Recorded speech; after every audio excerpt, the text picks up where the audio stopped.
Anchoring मेरे लिए कुछ नया नहीं है. You know I have hosted a lot of shows before. IIFA करता हूँ, बहुत सारे स्टेज शोज़ किए, बहुत कुछ किया, तो एंकरिंग मेरे लिए नया नहीं है. But definitely I think being on a reality show, being the only host on a reality show is brand new for me. It's a lot of fun honestly. There is a lot of nervousness, बहुत सारी anxiety है, क्योंकि एक बहुत बड़ी responsibility होती है जब आप एक अकेले होस्ट होते हैं एक शो पर. But at the same time बहुत ही एक्साइटेड हूँ, क्योंकि बहुत कुछ कनेक्ट करने के लिए मेरे पास है इस शो में. बहुत सारे कंटेस्टेंट्स हैं, बहुत सारे सिंगर्स हैं जो सबसे पहले स्टेज पे जाने से पहले मेरे से मिलते हैं. मैं उनकी कहानियाँ जानता हूँ, ये समझने की कोशिश करता हूँ कि वो यहाँ तक कैसे पहुँचे.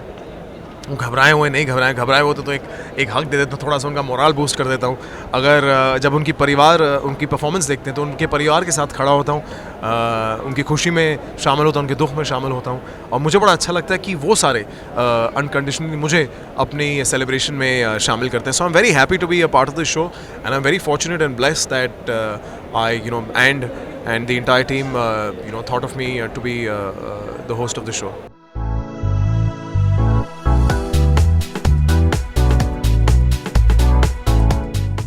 ऑनेस्टली मुझे सारी कोचेस बहुत अच्छे लगते हैं, और मैं डिप्लोमेटिकली नहीं कह रहा, मुझे ट्रूली इन जनरल म्यूज़िक बहुत अच्छा लगता है. मुझे गाने बहुत ही अच्छे लगते हैं, मुझे हिमेश जी के गाने कमाल लगते हैं. आई नेवर फॉरगेट आपका सुरूर, इट वाज, और फॉर दैट मैटर आपकी कशिश, जो एक गाना था, मुझे बड़ा अच्छा लगता है. मीका पाजी के गाने तो वैसे ही हैं ही पार्टी स्टार्टर्स.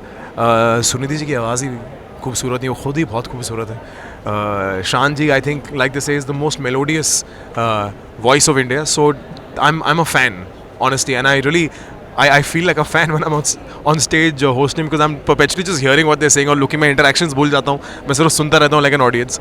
तो I think चारों ही मेरे फेवरेट हैं. देखिए, I think अगर कोई एक पिक करना हो तो उसमें कोई दो राय नहीं है कि क्योंकि मैं लड़का हूँ और सुनिधि लड़की है, क्योंकि वो खूबसूरत हैं और मैं नौजवान हूँ, तो मैं डेफिनेटली आई थिंक सुनिधि को पिक करूँगा. एक्टिंग में कब कम बैक हो, पता है, जिस तरह सारे सवाल पूछ रहे हैं मुझे ऐसा लग रहा है मैं कोई रिटायर्ड एक्टर हूँ, जो एवरीबडी इज आस्किंग मी, तो एक्टिंग में कब कम बैक होगा. I think soon. As an actor मैं ये मानता हूँ कि जो आप काम करते हैं वो आपके लिए नया होना चाहिए, ताकि आप भी रिफ्रेश रहें, आपके दर्शक भी रिफ्रेश रहें. तो डेफिनेटली आई थिंक अगर कुछ होगा अच्छा पाइपलाइन में, I will definitely do it. I think it was a fantastic experience. The entire crew of voice मुझे इतना अच्छी तरह से जानते हैं नहीं, और काफ़ी काम होता है कि हम ज़्यादा इतना इंटरेक्ट कर नहीं पाते, बट वो बहुत ही प्यारे.